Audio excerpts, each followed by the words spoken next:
Hello, this is teddygaming and welcome back to another review on the Teenage Mutant Ninja Turtles tmnt, the RW ongoing series, issue 137, and oh my god, this issue was amazing. This one is really hard to explain, and also might be a bit hard to actually review, just due to the actual lack of content to really talk about. Just because the whole main focus of this issue was just the turtles finding the Triceratons. Don't get me wrong, I love that, but at the same time, it's sort of a bit hard for me to really go into detail and explain a lot of stuff when there's hardly anything really here to talk about.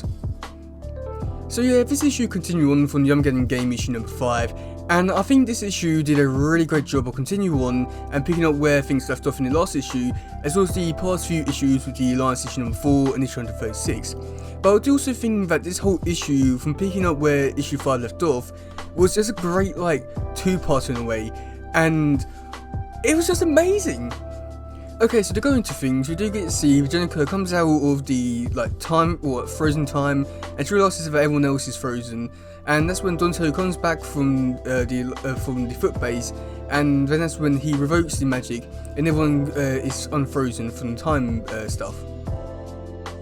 But that's when they hear a big boom, and they go outside and see that the lair's been destroyed from the last issue, and then that's when they see Raph, and Raph thinks that they're all dead, and realises that they're alive, so he gives them a hug, and that's when things go down. Just because in issue 5 you got to see the start of the invasion, in this issue we get to see the invasion continue, and this whole issue we get to see the Triceratons and Neutrons come to Earth, and that's when Sherelle, who is actually on Brunner Island but is remote controlling Cersei's mother, yeah, this whole issue is a bit messed up, I would say, and they go into a big war or a big fight, and it's just amazing. The thing that really took me off guard from this whole fight scene here was the fact that it was very brutal and very messed up in certain aspects of this comic. Just because I think that having the dead body of Cersei fighting her and then using it against her, that was really messed up in a sort of a good way in a way.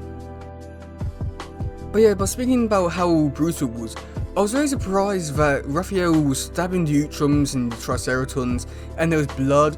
I was very surprised by that. I know that this whole comic is supposed to be a bit more mature than the TV shows, but even so, it didn't really feel like the whole comic. And I must admit, I do think having that bit more of a mature to it, it just made things feel a lot more different in a way, and this is so much great. But that's when we do get to see Mikey come down and join the battle with the No Posse, and they go in and they fight the Triceratons, and they defeat him, and yeah. So yeah, I don't really know what else to really say about this whole issue. That's more or less where things really sort of end really there. And that's when the No Posse asks Cersei if they want to go and take her to Brunner Island to go kill Sherelle.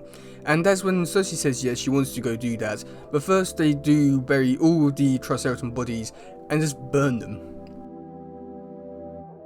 And I know that this whole thing was for the ritual and stuff like that for the Triceraton people, but it does seem very weird that during this whole big Armageddon game event, there's an invasion going on right now and stuff like that. They took time out of their day to put all the Triceraton bodies in one grave and then burn them. I mean, I understand that it's supposed to be for the ritual and history stuff, but at the same time, they wasted probably a good hour or so doing something like that, when they can be spending that time doing something else. I'm just saying, but they need to spend the time a bit more wisely if they want to win the war. But yeah, Cersei goes off with the No Posse to go to Brunner Island to go and kill Sherelle, and that's where we do leave things in this issue. Now, I must admit, this whole issue was really great. I cannot say enough nice things about this issue. I just love the action, it was just perfect really.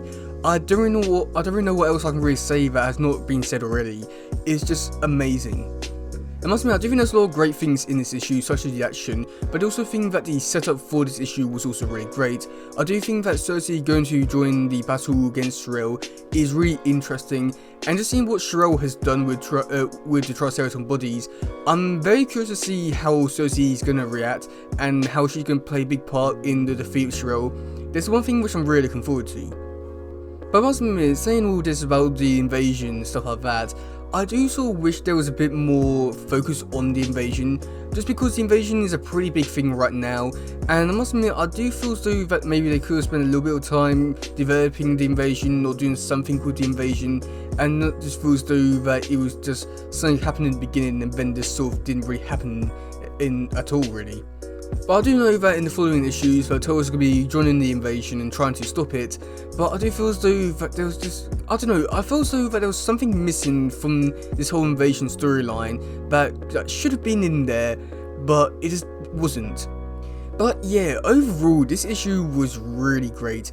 I cannot say enough nice things about this one, just the action and stuff like that. The artwork was amazing, everything about this issue was just perfect.